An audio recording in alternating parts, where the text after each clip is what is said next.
मैनपुरी में आज शिवपाल सिंह यादव ने एक ऐसी बात कह दी जिस पर अखिलेश यादव को भी हैरानी हुई होगी।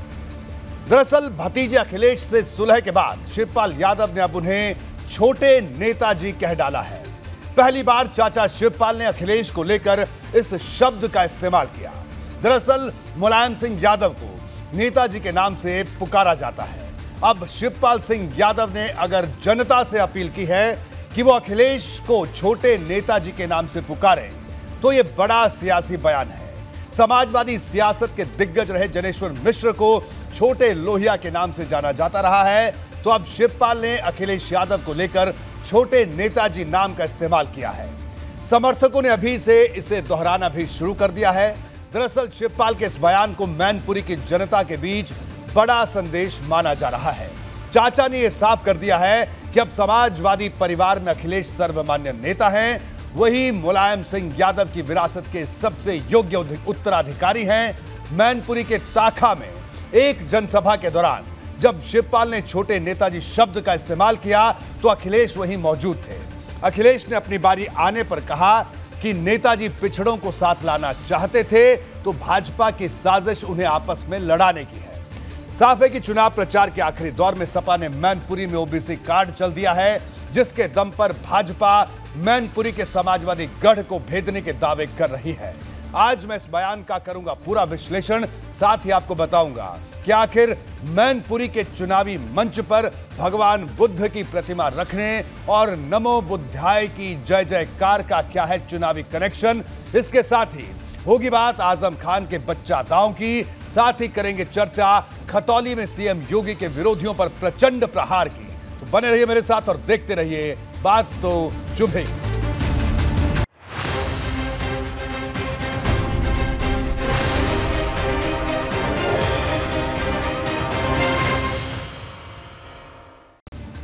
चुनावी मैदान में नेताओं के हर शब्द के मतलब निकाले जाते हैं, और बात जब अखिलेश यादव को लेकर उनके चाचा ने कही हो तो फिर ये और भी खास हो जाती है। खास इसलिए क्योंकि मैनपुरी से डिंपल यादव सपा के उम्मीदवार हैं, पूरी पार्टी उन्हें जिताने में जुटी है। तो वहीं चाचा शिवपाल की कोशिश अखिलेश यादव को मैनपुरी में समाजवाद के सबसे बड़े अगुवा के रूप में साबित करने की है। सवाल है कि क्या सपा के मन में इस वक्त कोई उलझन है, या फिर यह मैनपुरी के किले को फतह करने का शिवपाल का एक सोचा समझा दांव है, जिसका मकसद पिछड़ों की राजनीति में अखिलेश को सबसे बड़ा नेता साबित करने की कोशिश है। ऐसी चर्चा इसलिए क्योंकि आज भाजपा की तरफ से मैनपुरी में भाजपा के पिछड़े वर्ग के नेताओं का जमावड़ा था। नेताजी भविष्य को सोच करके राजनीति करते थे। ये बीजेपी के लोग हमें और आपको लड़ाना चाहते हैं। ये सवाल नेताजी से सीखी हुई राजनीति का नहीं है। ये सवाल इस बात का भी नहीं कि किसके चेले थे, क्या कह रहे भाषणों में। सवाल इतना है कि पिछड़े एक न हो जाएं। मैनपुरी लोकसभा क्षेत्र में 100% वोट में से 65% वोट भारतीय जनता पार्टी के प्रत्याशी श्री रघुराज सिंह साक्य जी का है। सियासत से तय नहीं होते, सियासत के फैसले उड़ान तय करेगी कि आसमान किसका है। और कौन कहता है कि आसमान में सुराख नहीं होता। एक पत्थर को तबीयत से उछालो यारो। मैनपुरी में तूफानी घमासान, शिवपाल का बड़ा ऐलान।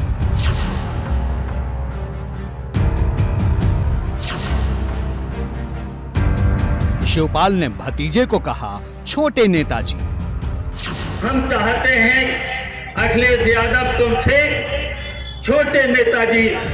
यहाँ की जनता, पूरे उत्तर प्रदेश की जनता, पूरे हिंदुस्तान की जनता छोटे नेताजी के नाम से पुकारे।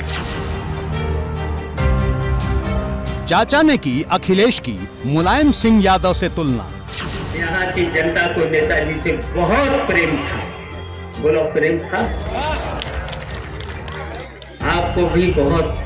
आपने यही तक नहीं, धरती पुत्र आप सब लोगों ने नेताजी को बनाया। मुलायम के नाम पर अखिलेश का पिछड़ा कार्ड। बीजेपी की साजिश है, षड्यंत्र है। या पीछे एक ना हो जाएं। समाजवादी पार्टी को कौन कमजोर करेगा, उनका लक्ष्य है। क्योंकि बीजेपी के लोग जानते हैं कि अगर उत्तर प्रदेश से कोई बीजेपी का सफाया करेगा तो वो है समाजवादी पार्टी। 18 लाख वोटरों को भाजपा का वास्ता।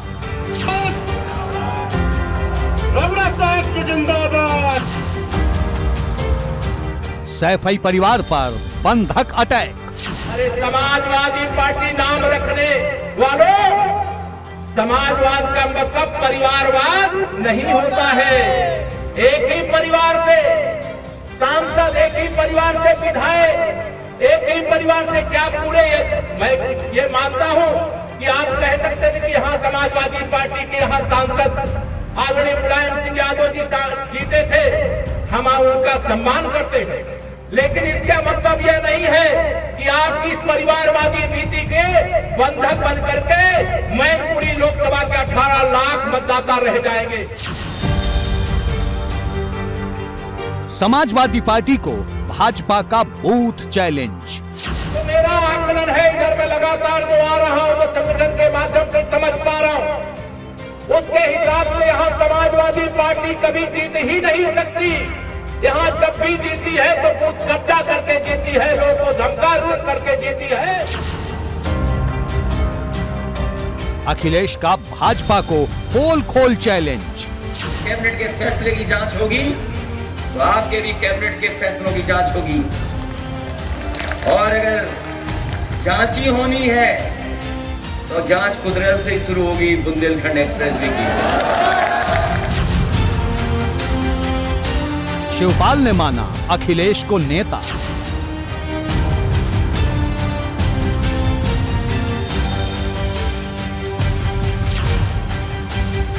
छोटे नेताजी का शिवपाल तिलक। भाजपा ने आज मैनपुरी में सबसे आक्रामक प्रचार किया। पार्टी के दिग्गजों ने सैफई परिवार को लेकर कभी लाट साहब शब्द का इस्तेमाल किया तो कभी गुंडागर्दी और बूथ कब्जे का हवाला दिया। लेकिन इन तमाम आक्रामक बातों के बीच तमाम भाजपा नेताओं ने मुलायम सिंह यादव को बेहद सम्मान से याद किया। साथ ही यह भी कहा कि मैनपुरी के 18 लाख वोटर अब किसी खास परिवार के बंधक नहीं रहने वाले। दावा है कि यहां 65% वोटर भाजपा समर्थक हैं, जिन्हें पहले वोट डालने से रोका जाता था, लेकिन इस बार ऐसा नहीं होगा।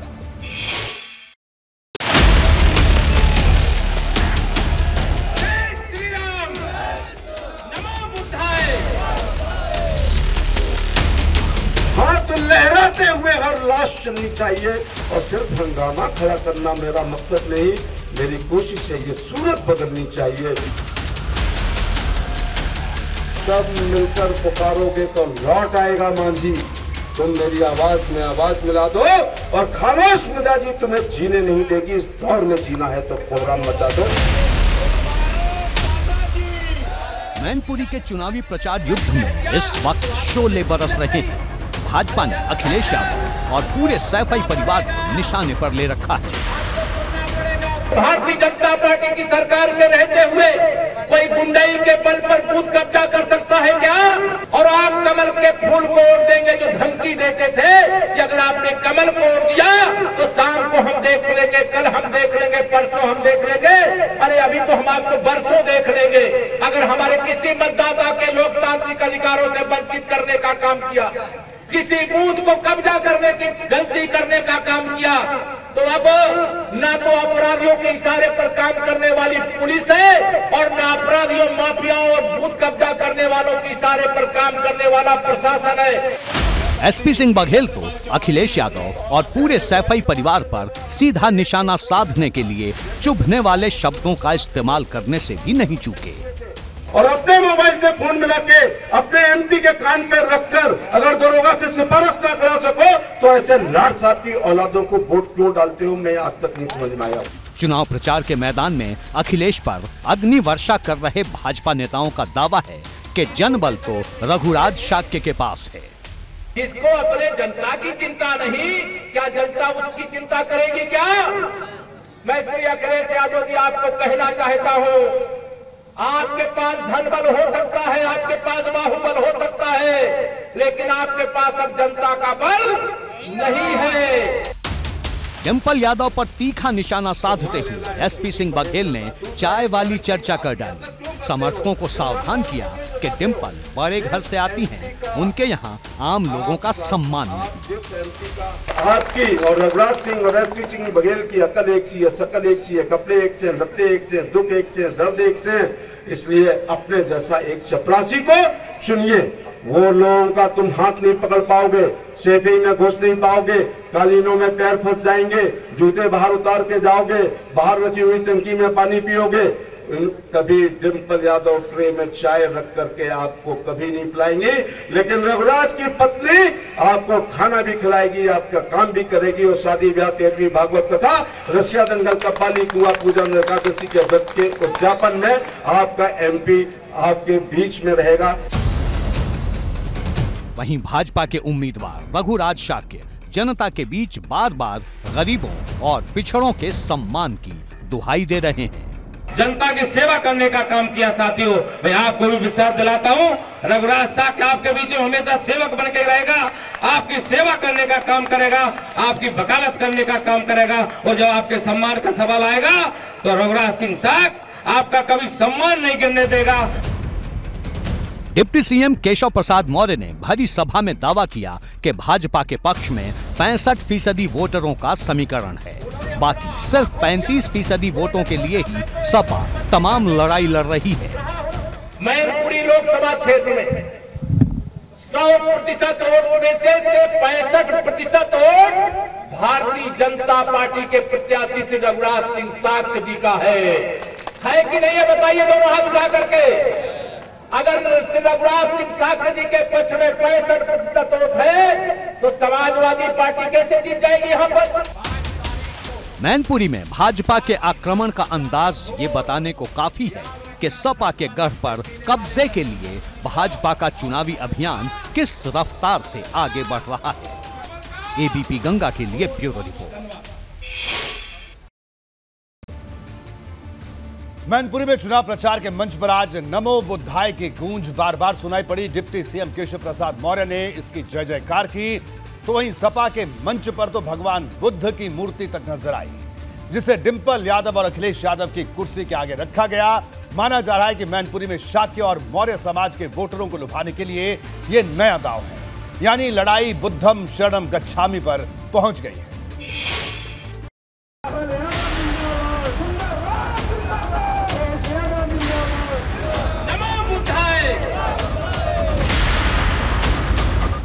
मैनपुरी के चुनावी मैदान में अब हर दल की कोशिश बुद्धम शरणम गच्छामि की है। इस तस्वीर को गौर से देखिए। ये तस्वीर समाजवादी पार्टी की तरफ से ट्वीट की गई है। इसमें पार्टी के प्रचार मंच पर भगवान बुद्ध की मूर्ति रखी गई है।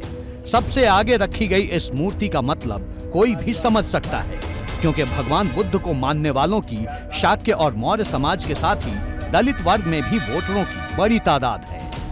मैनपुरी लोकसभा क्षेत्र में 3,25,000 शाक्य वोटर हैं, जबकि दलित जातियों के 1,20,000 वोटर हैं। इनमें से बड़ी तादाद में लोग भगवान बुद्ध में आस्था रखते हैं। लेकिन बीजेपी से सावधान रहना, बीजेपी से सावधान रहना।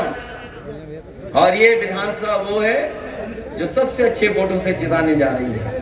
हम आपको भरोसा दिलाते हैं कि नेताजी ने जो सपने देखे अपने किसान गरीब को आगे बढ़ाने, हम लोग हो सकता है थोड़े नए जमाने के हों, इसीलिए एक्सप्रेस वे बनाते हैं, इसीलिए बड़े अस्पताल बनाते हों, इसीलिए फोन करने पर एम्बुलेंस आपके लिए आ जाए, ये इंतजाम करते हों। दरअसल भगवान बुद्ध की मंच पर रखी गई इस मूर्ति की वजह है यहाँ के जातीय समीकरण की मोर्चाबंदी, क्योंकि अब हर सभा में सपा और भाजपा पिछड़े वोटरों के हक का हवाला दे रही है। सपा कह रही है कि भाजपा की कोशिश नफरत फैलाने और समाज में पिछड़े वर्गों को आपस में लड़वाने की है, तो भाजपा का दावा है कि सपा ने मैनपुरी की सियासत में हमेशा कमजोर वर्गों को दबाने और उनके वोट पर कब्जा करने की कोशिश की है। घबराने की जरूरत नहीं है, ये चुनाव है और चुनाव तो ऐसे ही लड़े जाते हैं। ये भर्तिया कोठी और ताका वालों को चुनाव बताना पड़ेगा कि चुनाव में वोट कैसे डाला जाता है। ये कठेरिया क्यों चिल्ला रहा है? मैं जानता हूँ कि कठेरिया चिल्ला रहा है। बगल के लोग जरा सुनना, कान पकड़ा है, आज से छोड़ दी इसने। ये सब बातें हम और आप सब जानते हैं। इन्होंने गरीबों को लूटा है, इन्होंने किसानों को लूटा है, इन्होंने मजदूरों को लूटा है, इन्होंने महिलाओं के लिए योजना बना करके और स्वयं अपनी तिजोरी भरने का काम किया है। अगर गलती से कहीं ये पैसा दे भी दे तो मैं ये वैसे पैसा देना नहीं चाहिए, चुनाव में यह गलत है, लेकिन अगर ये पैसा कहीं दे भी दे तो ले लेना, लेकिन वोट कमल के फूल को ही देना। भाजपा के उम्मीदवार रघुराज शाक्य हर सभा में पिछड़ों के हक की बातें दोहरा रहे हैं। उनका दावा है कि यहाँ उन्होंने हमेशा गरीबों और वंचितों की बात की है, उनकी ही लड़ाई लड़ी है, जबकि समाजवाद की बातें करने वालों ने हमेशा जनता को धोखा दिया। इसलिए जीत हमारी है। जबकि सपा जनता से कह रही है कि रघुराज शाक्य अवसरवादी हैं, इन्हें हरा देना। इस बेटे को, इस सेवक को सेवक बना लेना। ये सेवक आपकी लड़ाई लड़ने का काम करेगा, माननीय प्रधानमंत्री जी का सम्मान बढ़ाने का काम करेगा, लोकसभा में आपकी आवाज को बुलंद करने का काम करेगा और दिल्ली का खजाना आपके बीच में लाने का काम करेगा। कुछ लोग टहल रहे होंगे, प्रत्याशी भी बन गए और शिष्य भी हमारा बताते हैं। हमने के शिष्य तो नहीं हो, शिष्य कभी छिपके नहीं कहीं जाता है, छिपके कभी नहीं जाता है, गुरु की आज्ञा लेकर के जाता है। अखिलेश यादव ने बार बार दोहराया कि ये चुनाव पिछड़ों की राजनीति के लिए बेहद अहम है और हम भाजपा से घबराने वाले नहीं। जबकि भाजपा कह रही है कि सपा घबराहट में है क्योंकि उसके नेता जानते हैं कि मैनपुरी में वो वापस जीतने वाले नहीं। एबीपी गंगा के लिए ब्यूरो रिपोर्ट। शिवपाल सिंह यादव और अखिलेश यादव के बीच की तल्खी भले अब अतीत के पन्ने का हिस्सा हो, लेकिन इसकी चर्चा आगे ना बढ़े, इसका चाचा खास ख्याल रख रहे हैं। यही वजह है कि उन्होंने अखिलेश को लेकर छोटे नेताजी शब्द का इस्तेमाल किया। जिस ताखा में उन्होंने ये बात कही, उसके मंच पर जेडीयू के नेता केसी त्यागी भी मौजूद थे। यहां केसी त्यागी ने कहा कि अखिलेश विपक्षी राजनीति के देश के बड़े चेहरों में से एक हैं और उन्हें मजबूत करना है। तो क्या शिवपाल का छोटे नेताजी वाले बयान का वास्ता राष्ट्रीय राजनीति से है? क्या मैनपुरी लोकसभा क्षेत्र से खड़े होकर शिवपाल ने बड़ी रणनीति के तहत इसका ऐलान किया है?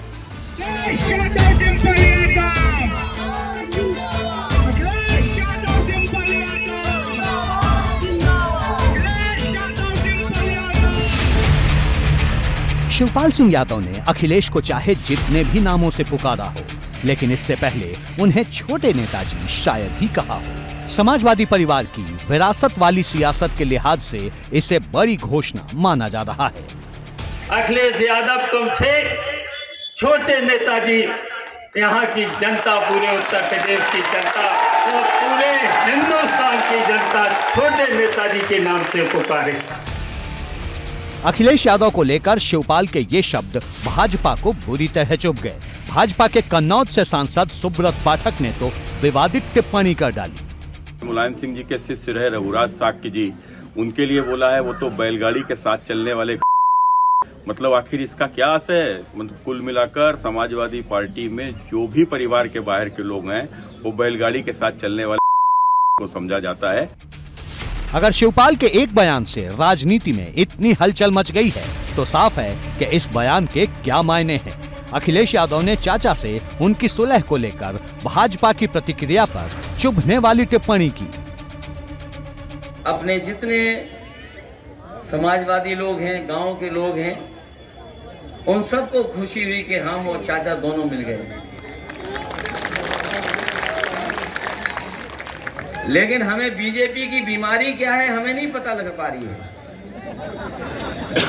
ये बीजेपी के नेताओं की बीमारी का इलाज क्या है हमें नहीं पता इस बात का। जब हम दूर रहते हैं तो कहते हैं देखो कैसे नेता हैं जो अपने परिवार को नहीं जोड़ सकते हैं, वो क्या पार्टी और समाज को जोड़ेंगे। और हम वो चाचा अगर मिल जाए तो बोले कि कितने परिवारवादी पार्टी है। मुझे बीजेपी की पता नहीं कौन सी बीमारी है। एक तरफ शिवपाल यादव ने बार बार दोहराया कि अखिलेश मुलायम सिंह यादव की लीक पर आगे बढ़ रहे हैं और अब समर्थक उन्हें छोटे नेताजी मानकर उनके पीछे एकजुट हैं। वहीं अखिलेश ने भी बार बार मुलायम सिंह यादव की सियासी विरासत की दुहाई देकर साफ कर दिया कि इस चुनाव के उनके लिए क्या मायने हैं। इसलिए इस चुनाव में जो नेताजी ने हम लोगों को समाजवादी आंदोलन विरासत में दिया है, उस आंदोलन को आगे बढ़ाना है। अगर नेताजी 50 साल में यहां तक लेकर के आए हैं तो आपका सहयोग और आपकी मदद मिल जाएगी, तो अगले 50 साल तक हम लोग ऊंचाइयों तक पहुंचाने का काम करेंगे। शिवपाल सिंह यादव ने अखिलेश को छोटे नेताजी घोषित करने के साथ ही बार बार अखिलेश के सामने चुनौतियों का जिक्र किया। नेताजी से तो नेताजी कहते ही थे, हम चाहते हैं अखिलेश यादव तुमसे छोटे नेताजी, यहाँ की जनता, पूरे उत्तर प्रदेश की जनता और पूरे हिंदुस्तान की जनता छोटे नेताजी के नाम से पुकारे।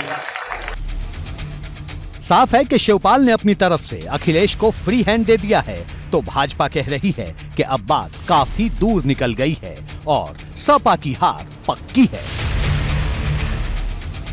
शिवपाल के छोटे नेताजी वाले दांव को भाजपा के मुलायम कार्ड का जवाब माना जा रहा है।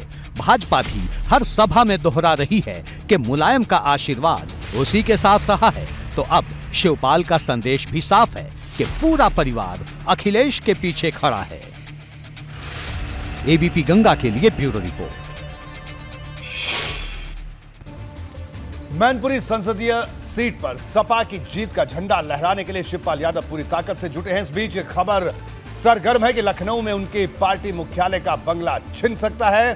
शिवपाल से सीबीआई की पूछताछ की इजाजत मांगने और सिक्योरिटी कम करने के बाद यह तीसरा बड़ा फैसला हो सकता है। हालांकि अभी तस्वीर पूरी तरह से साफ नहीं है, लेकिन सियासत इस पर आसमान पर है।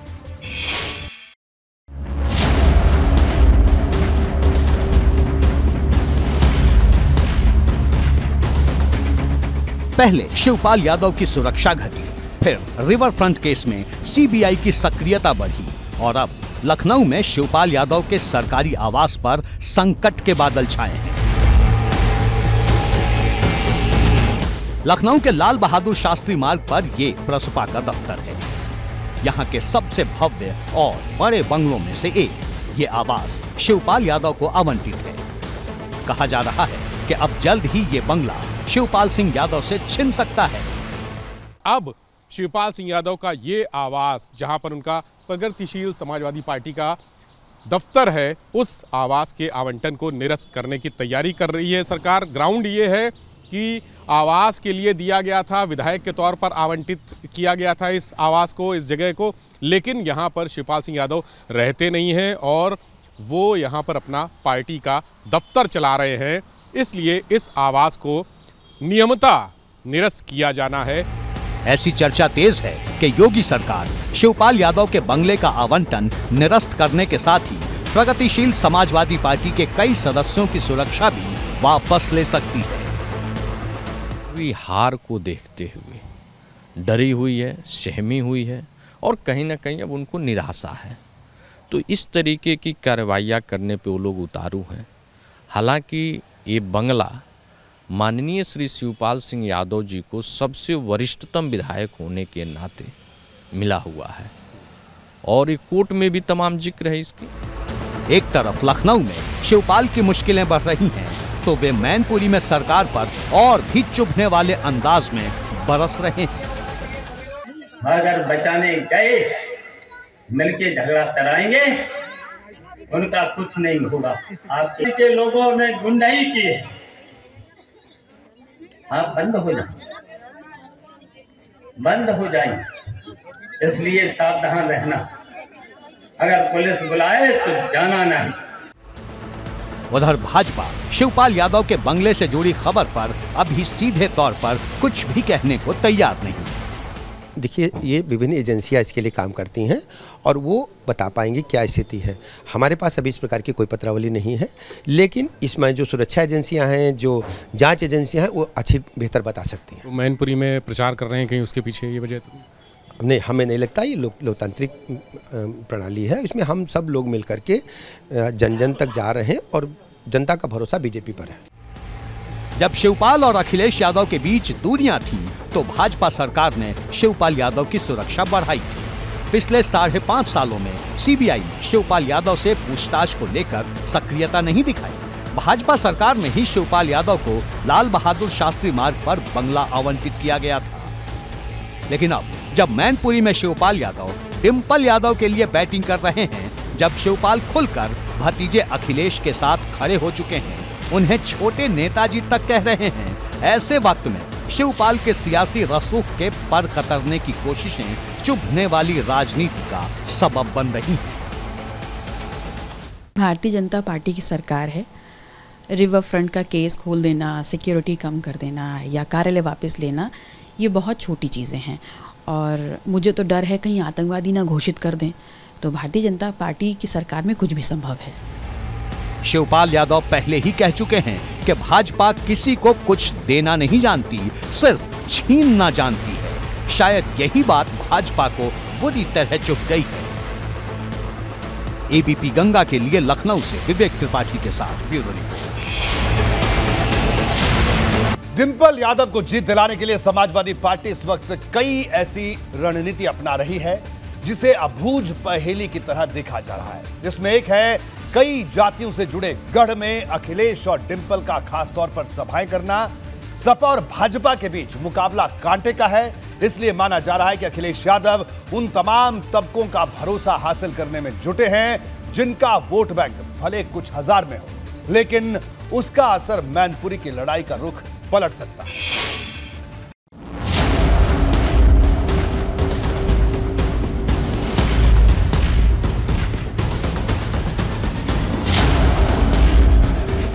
अगर गलती से कहीं ये पैसा दे भी दे तो मैं ये वैसे पैसा देना नहीं चाहिए, चुनाव में यह गलत है, लेकिन अगर ये पैसा कहीं दे भी दे तो ले लेना, लेकिन उन कमल के फूल को ही देना।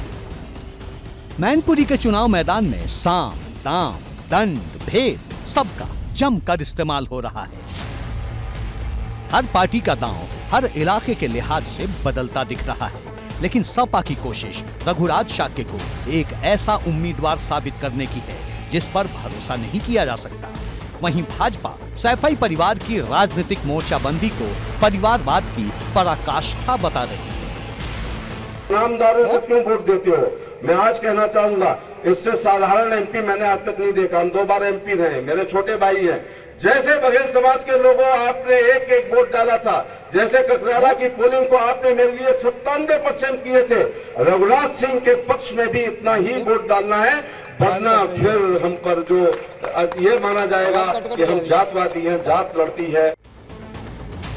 उधर डिप्टी सीएम केशव प्रसाद मौर्य ने एबीपी गंगा से बातचीत में बार-बार कहा कि अब सपा का युग मैनपुरी से खत्म हो चुका है। तमाम कोशिशें कर लें, लेकिन अखिलेश का सपना पूरा नहीं होने वाला।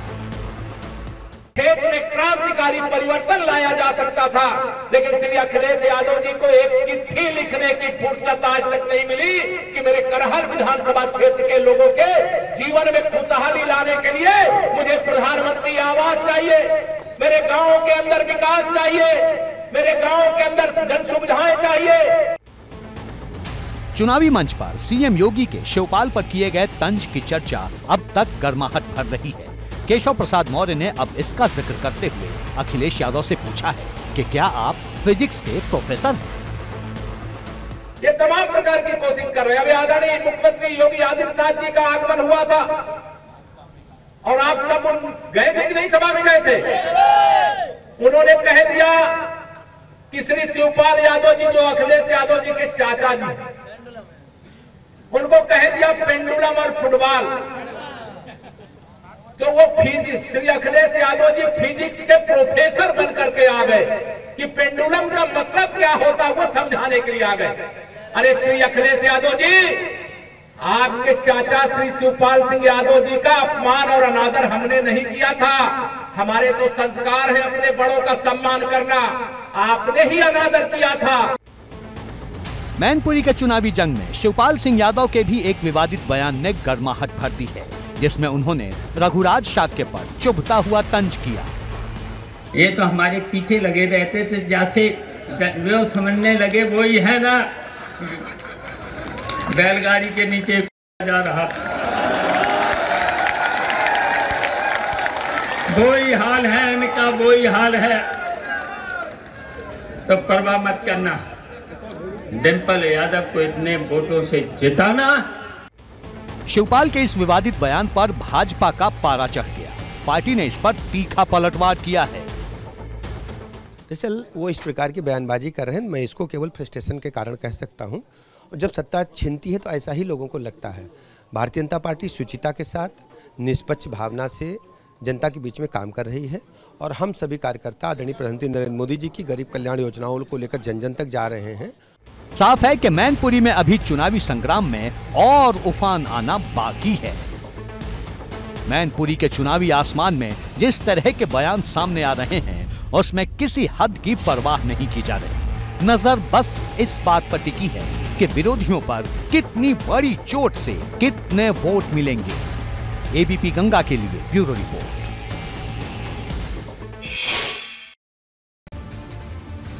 रामपुर के चुनावी रण क्षेत्र में बयानों की शक्ल में विवादों का बवंडर उठ रहा है।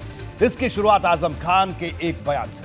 मंगलवार को आजम खान रामपुर के शुतुरखाना में जनसभा को संबोधित कर रहे थे। इस दौरान उन्होंने भाजपा को निशाने पर लेते हुए अपने ऊपर हुई कार्रवाई का जिक्र किया।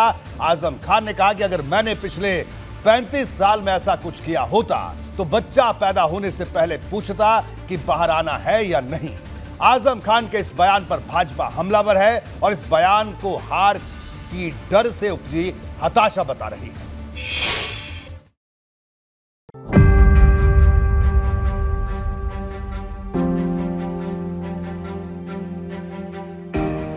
मैं जिंदा हूं तुम्हारे सामने, तो जब जिंदा हूं तो याद रखना जिंदा हूं, तो याद रखना जिंदा हूं।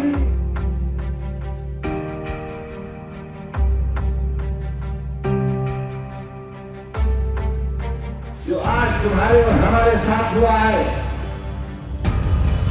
4 सरकारों में अगर मैंने ऐसा किया होता तो बच्चों तुम्हारी मुस्कुराहटों की कसम खाकर कहता हूं, बच्चा मां के पेट से पैदा होने से पहले ये पूछता कि पूछ लो आजम खान से बाहर निकलना भी है या नहीं।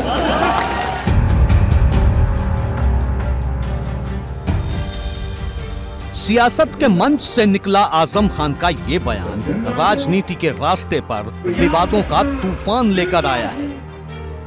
जो आज तुम्हारे और हमारे साथ हुआ है,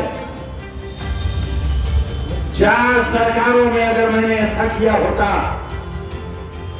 तो बच्चों तुम्हारी मुस्कुराहटों की कसम खाकर कहता हूं, बच्चा मां के पेट से पैदा होने से पहले ये पूछता कि पूछ लो आजम खान से बाहर निकलना भी है या नहीं। कमाल नहीं, बहुत कमाल। अगर अकल होती तो वो लोग जो आज दावा कर रहे हैं कि 35 बरस बाद हमने छोड़ा है, क्या मैं छोड़ देते काबिल छोड़ देता हूं। यूं तो रामपुर के शुतुरखाना में जनसभा को संबोधित कर रहे आजम खान के निशाने पर भाजपा थी, लेकिन आजम खान के इस बयान ने उन्हें भाजपा के निशाने पर ला दिया है। पूछ लो आजम खान से बाहर निकलना भी है। चल वो इस प्रकार की बयानबाजी कर रहे हैं, मैं इसको केवल फ्रस्ट्रेशन के कारण कह सकता हूं। जब सत्ता छिनती है तो ऐसा ही लोगों को लगता है। भारतीय जनता पार्टी शुचिता के साथ निष्पक्ष भावना से जनता के बीच में काम कर रही है और हम सभी कार्यकर्ता आदरणीय प्रधानमंत्री नरेंद्र मोदी जी की गरीब कल्याण योजनाओं को लेकर जन जन तक जा रहे हैं। उपचुनाव के सार्वजनिक मंच पर आजम खान ने एंट्री देर से ली है, लेकिन अब जबकि आजम खान एक के बाद एक सार्वजनिक मंचों पर नजर आ रहे हैं तो विवादों की हवा भी तेज हो चली है, क्योंकि आजम खान की जुबान सियासत के मंच से इंतकाम का नया अध्याय पढ़ रही है। कोई ना कोई आपने जरूर ऐसा शख्स पैदा होगा जो आज के हालात का इंतकाम लेगा। इंतकाम कभी हथियार से नहीं होता, उसी तरह से इंतकाम होगा जिस तरह से हमें और हमारे प्यारों को बढ़ना। आजम खान अपनी विधायकी गंवा चुके हैं और वोट देने का अधिकार आजम खान और उनके परिवार पर कानूनी कार्रवाई की तलवार लटकी है, जिसे अब आजम खान ने उपचुनाव के मैदान में हथियार बना लिया है। कभी गम और कभी गुस्से को आधार बना लिया है। जेल से निकला हूं और अरमान यह है कि फिर जेल में वापस भेज दिया जाए। फैसला वही होगा जो हमारी हकीकी चाहिए, वही होगा, लेकिन तुमसे सहमत है। आजम का इशारा किधर है समझना मुश्किल नहीं। रामपुर के रण में आजम खान की कोशिश धर्म की धुरी पर सियासत की तस्वीर बदलने की है। यहाँ दिल्ली की जामा मस्जिद है, यहाँ हमारे बुजुर्गों के मज़ार हैं, हमारे हुस्न की यादगार ताजमहल है, हमारी बुलंदी की यादगार कुतुब मीनार है। हम नहीं गए अपना वतन छोड़कर, हम अकबर की यादों को छोड़कर नहीं गए, हम जोधाबाई की यादों को भी छोड़कर नहीं गए। गौर कीजिए, आजम खान ने जिन प्रतीकों और इमारतों का जिक्र किया है वे सभी मुस्लिम समाज से जुड़ी हैं, हिंदुस्तान के इतिहास में मुस्लिम शासकों की पहचान से जुड़ी है। दरअसल आजम खान इन्हीं प्रतीकों और पहचान के आश्रय एक धर्म विशेष के मतदाताओं को अपने पीछे लाने की कोशिश में है, जिससे एक बार फिर समाजवाद की साइकिल को रफ्तार दी जा सके। एबीपी गंगा के लिए ब्यूरो रिपोर्ट। वहीं खतौली उपचुनाव में कानून व्यवस्था का मुद्दा सियासत के केंद्र में है। उपचुनाव की तारीखों के ऐलान के बाद से ही सियासत के सूरमा मुजफ्फरनगर हिंसा का इतिहास पढ़ने में लगे थे। आज मुख्यमंत्री योगी आदित्यनाथ ने खतौली में भाजपा प्रत्याशी राजकुमारी सैनी के लिए वोट मांगे। इस दौरान मंच से उन्होंने न सिर्फ मुजफ्फरनगर हिंसा का जिक्र किया, बल्कि हिंसा के बहाने रालोद और समाजवादी पार्टी पर जमकर प्रहार किया। सीएम योगी ने साफ लफ्जों में कहा कि रालोद और सपा की जोड़ी फिर से यहां तालिबानी शासन लाने की साजिश कर रही है।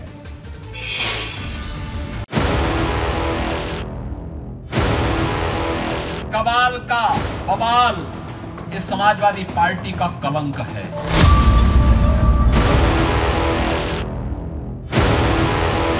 सपा और लोकदल की ये जोड़ी फिर से गंडा टैक्स को प्रारंभ करने की साजिश का हिस्सा बना हुआ है।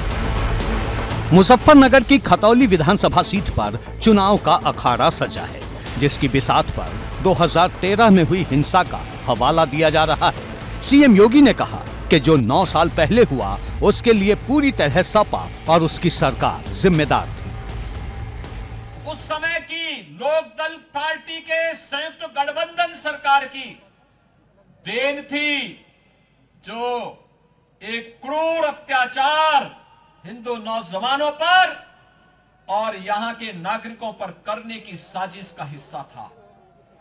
निर्दोष सचिन और गौरव जिस तरीके से निर्मम और बर्बर अत्याचार के शिकार हुए थे, कौन इसको विस्मृत कर सकता है।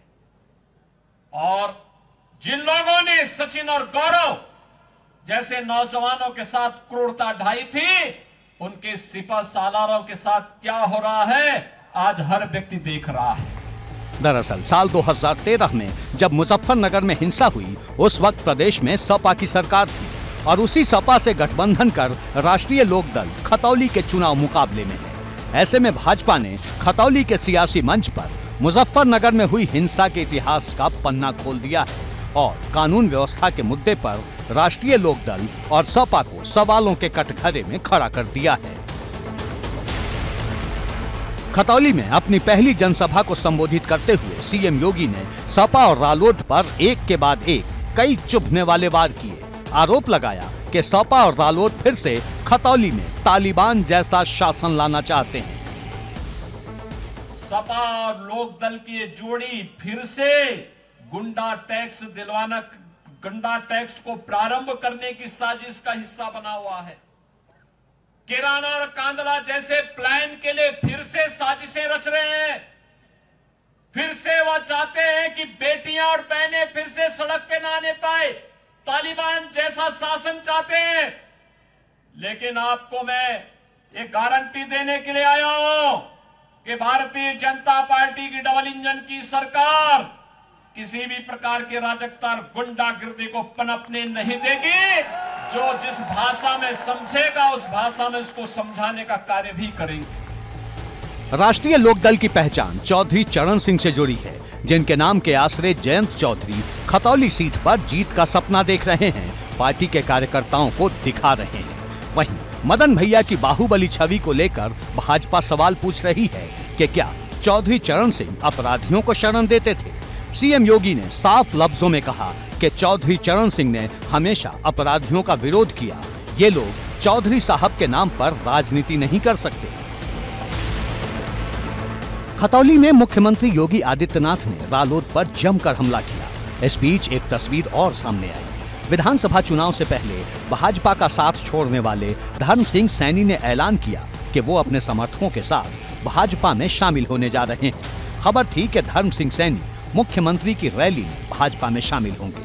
धर्म सिंह सैनी का काफिला सहारनपुर से खतौली के रास्ते पर निकला भी, लेकिन फिर एक कॉल ने उनकी कहानी बदल दी। धर्म सिंह सैनी की भाजपा में ज्वाइनिंग टल गई, जिस पर सवाल उठ रहा है, जब सब कुछ तय था तो फिर ऐसा क्या हुआ? क्या भाजपा आयुष घोटाले में धर्म सिंह सैनी का नाम सामने आने से दूरी बना रही है? दरअसल इस दौरान पार्टी की जो इकाई है सहारनपुर जिले की, उसने धर्म सिंह सैनी के नाम पर विरोध जताया। सूत्रों की अगर माने तो जो जिला इकाई है उसने साफ तौर पर कहा कि धर्म सिंह सैनी अगर पार्टी में आएंगे तो इससे जो स्थानीय कार्यकर्ता है, जो नेता है, जो विधानसभा चुनाव में उनके खिलाफ लगा, जिसने मेहनत की, बीजेपी को वहां जीत मिली, तो कहीं न कहीं उसका मनोबल गिरेगा। और फिर उसके बाद पार्टी नेतृत्व ने यह तय किया कि धर्म सिंह सैनी की फिलहाल बीजेपी में वापसी नहीं होगी और उन्हें यह कहा गया कि अभी आपके बारे में फैसला पार्टी आगे करेगी, विचार करेगी और फिर आपको बताया जाएगा। संदेश साफ है कि भाजपा की रणनीति खतौली के इतिहास, प्रतीक और पहचान के आसरे इतनी लंबी लाइन खींचने की है, जिसे तमाम कोशिशों के बाद भी रालोद पार न कर सके। एबीपी गंगा के लिए ब्यूरो रिपोर्ट।